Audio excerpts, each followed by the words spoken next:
कैसे होगी कि किसान की आय दुगनी और क्या हुई माननीय मोदी जी की गारंटी। किसान अगर खेतों को पानी नहीं इसलिए खुदकुशी करता है तो क्या ये हमारे पॉलिसी पे तमाचा नहीं है? पण हा रोगापेक्षा इलाज भयंकर है। मस्जिद के नीचे तुम मंदिर क्यों ढूंढते हो? मस्जिद के नीचे तुम मंदिर क्यों ढूंढते हो? भविष्य की ओर देखो, तुम इतिहास पर क्यों लड़ते हो? सर, आज हर कोई बहुत सारी चीजें खोदने की बात हो रही है, लेकिन डैमों में जो मिट्टी जमा हुई है सर, 30 से 40% कैपेसिटी हर किसी डैम की कम हुई है। शायद उत्तर भारत में इसका प्रमाण और ज्यादा होगा, लेकिन इसकी मिट्टी खोदने का कोई प्रावधान अब तक किया नहीं। बहुत सारे मिशन के बारे में नाव सोनू भैया ने हाथी कथलाचा वाला है, क्योंकि कथनी और करनी में बहुत अंतर दिखाई देता है। प्रधानमंत्री फसल बीमा योजना, जो योजना बार बार किसानों के लिए कम और बीमा कंपनियों के लिए ज्यादा फायदेमंद साबित हो रही है।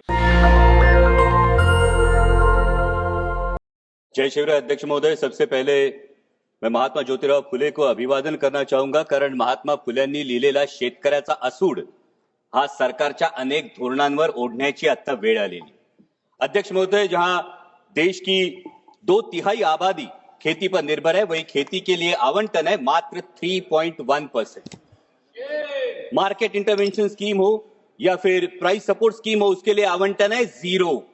प्रधानमंत्री फसल बीमा योजना में कटौती है 23%।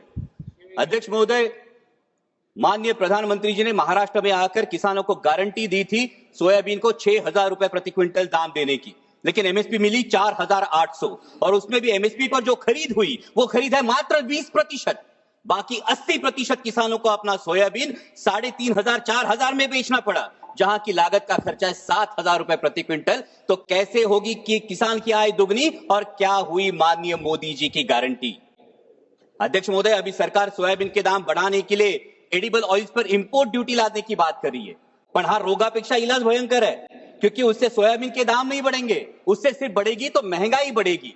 सोयाबीन के दामों पर अगर हमें असर करना है तो जो मक्के की डीडीजीएस है और जो सोया डीओसी है, जो 120 लाख टन अभी भी देश में पड़ा है, उसको एक्सपोर्ट करने के बारे में सोचना होगा। लेकिन सरकार पर पोल्ट्री और पशु खाद्य इंडस्ट्री की ऐसा क्या दबाव है कि सरकार सोया डीओसी एक्सपोर्ट नहीं कर रही है? मेरी सरकार से गुजारिश है कि कम से कम 15 से 20 लाख मेट्रिक टन सोया डीओसी एक्सपोर्ट किया जाए। और वैसा ही बहुत इंपॉर्टेंट मुद्दा है प्याज का।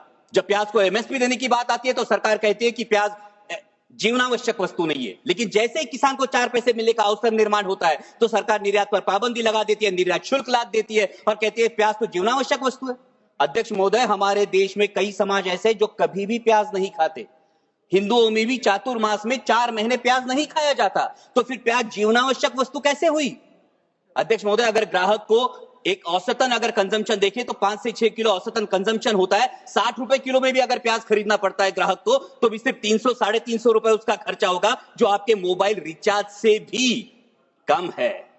इसलिए मेरी सरकार से मांग है कि प्याज पर हमेशा के लिए निर्यात पाबंदी हटाकर जो 20% निर्यात शुल्क है उसे अविलंब रद्द किया जाए और प्याज को एमएसपी के दायरे में लाकर 3,000 रुपए प्रति क्विंटल का दाम सुनिश्चित किया जाए। वैसे इस बजट में बहुत सारे मिशन का अनाउंसमेंट हुआ, लेकिन बहुत सारे मिशन के बारे में नाव सोनू भैया ने हाथी कथलाचा वाला है, क्योंकि कथनी और करनी में बहुत अंतर दिखाई देता है। जहां पल्सेस में देश को आत्मनिर्भर होने की बात की जाती है, वही अभी किसान मार्च अप्रैल मई में चना बेचने के लिए मार्केट में आएगा, लेकिन सरकार ने पीले मटर का 31 लाख मेट्रिक टन आयात की है। ये पीला मटर खाने के लिए नहीं, बेसन में चने की जगह अडल्ट्रेशन के लिए यूज होता है और चने के दाम गिरा देता है। अभी भी 31 मई तक आपने पीला मटर का जो इंपोर्ट है ये खुली आयात को परमिशन दे दी है। और अभी जब एक बार हम कह रहे हैं कि पल्सेस में आत्मनिर्भर करना है, वही 67 लाख मेट्रिक टन पल्सेस हम आयात कर चुके हैं। तो हम आयात आत्मनिर्भर किसे करना चाहते हैं? हमारे देश के किसानों को या ऑस्ट्रेलिया, रूस, टर्की, म्यांमार के किसानों को हम आत्मनिर्भर करना चाहते हैं? वैसा ही अहम मुद्दा है mission on vegetables and pulses. बहुत अच्छी बात है, लेकिन इसके लॉजिस्टिक, कोल्ड चेन और स्टोरेज के लिए क्या प्रावधान किए जा चुके हैं? आज मेरे नारायण गांव में टमाटर किसान को बेचना पड़ता है सर 4 से 5 रुपए किलो में, और शहरों में ग्राहक खरीदता है 20 से 25 रुपए किलो में। इस मुनाफे पे क्यों कोई भी नियंत्रण नहीं है? और इसका कारण है ये बिचौलियों की श्रृंखला। इसके बारे में सरकार को विचार करना चाहिए। वैसा ही अहम मुद्दा है प्रधानमंत्री फसल बीमा योजना, जो योजना बार बार किसानों के लिए कम और बीमा कंपनियों के लिए ज्यादा फायदेमंद साबित हो रही है। इस साल का प्रीमियम है सर 10,000 करोड़। बीमा कंपनियों को जो प्रीमियम मिला है वो है 10,000 करोड़ का। और नुकसान भरपाई का जो भुगतान है वो है मात्र 680 करोड़, 7% से भी कम। और सभी नियम सिर्फ किसानों के लिए। बीमा कंपनियां तो कोई नियम फॉलो ही नहीं करती। इसका मतलब योजना किसानों के लिए, पैसा सरकार का यानी टैक्स पेयर का, और भला हो रहा है बीमा कंपनियों का। इसे मराठी में कहते हैं आंधळ दळते यानी कुत्र पीठ खाते। और एक बहुत अहम मुद्दा है, महाराष्ट्र की महायुति सरकार में सत्ता में आने से पहले किसानों से वादा किया था ऋण माफी का। सरकार के इस आश्वासन की वजह से किसान अब ऋण माफी की तरफ आस लगाए बैठे हैं और मार्च एंड होने की वजह से बैंक्स किसानों के पीछे रट लगाई है। आज महाराष्ट्र में हर दिन 7 किसान आत्महत्या कर रहे हैं। क्या कृषि प्रधान देश के लिए ये सम्मानजनक बात है? और अंत में 2 ही मुद्दे सर। अभी अमेरिका में सत्ता परिवर्तन होने के बाद अमेरिका ने कहा है कि भारत ने अपना एग्रीकल्चर मार्केट अमेरिका के लिए खोलना चाहिए और इसे भारत के किसानों के पे एक बड़ा संकट मंडरा रहा है। लेकिन सरकार ने अभी तक इसमें कोई स्पष्टता नहीं दी है, क्योंकि अमेरिका का किसान सोयाबीन का जो उत्पादन लेता है अध्यक्ष महोदय, वो 30 लाख क्विंटल पर हेक्टर लेता है, लेकिन हमारे देश का किसान सिर्फ 10 लाख क्विंटल पर हेक्टर लेता है। क्योंकि अमेरिका के किसान को जेनेटिकली मॉडिफाइड जीएम वैरायटी लगाने का अधिकार है, हमारे किसान को नहीं। सरकार जो एडिबल ऑयल इंपोर्ट करती है वो जीएम वैरायटी का चलता है, लेकिन किसान जीएम वैरायटी की फसल नहीं लगा सकता। तो कैसे होगा? जहां अमेरिका अपने किसान को सक्षम कर रही है, वही हमारे विश्व गुरु देश का किसान अभी भी एमएसपी के लिए जूझ रहा है। सर, प्रधानमंत्री जी ने एक बहुत प्यारी बात कही महाकुंभ के बारे में वक्तव्य देते वक्त। उन्होंने कहा कि नदी उत्सव मनाना चाहिए, लेकिन ये नदी उत्सव नदियों का खोलीकरण, रुंदीकरण और पुनरुज्जीवन होगा, तभी असली नदी उत्सव होगा। सर, महाराष्ट्र में कैलाश नागरे जैसा एक युवा प्रगतिशील किसान अगर खेतों को पानी नहीं इसलिए खुदकुशी करता है, तो क्या ये हमारे पॉलिसी पे तमाचा नहीं है?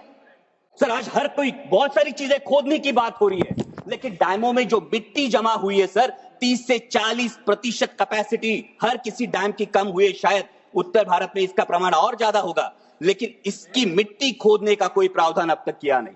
अंत में इतना ही कहूंगा सर, मैं सरकार से गुजारिश करता हूं कि हमारे देश को, किसान को पर्याप्त पानी, अच्छी क्वालिटी का बीज, उत्पाद को सही दाम और इंटरनेशनल मार्केट में कंपीट करने के लिए फ्री हैंड दीजिए। वो सरकार के कथित 17 रुपए दिन के सम्मान का मोहताज नहीं। और जाते जाते इतना ही कहूंगा, मस्जिद के नीचे तुम मंदिर क्यों ढूंढते हो? मस्जिद के नीचे तुम मंदिर क्यों ढूंढते हो?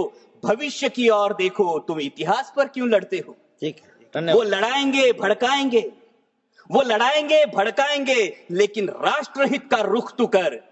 किसानों के हित में हमेशा इंसानियत की बात तू कर, इंसानियत बात तू कर। जय शिवराय, धन्यवाद। नेशनल दस्तक की आपसे गुजारिश है कि अगर इसको बचाना चाहते हैं तो नेशनल दस्तक को सब्सक्राइब करने के लिए रेड कलर के सब्सक्राइब बटन को दबाएं, फिर बेल आइकन की घंटी दबाएं। नेशनल दस्तक को बचाने के लिए बहुत जरूरी है कि हर खबर को शेयर करें, लाइक करें, कमेंट जरूर करें।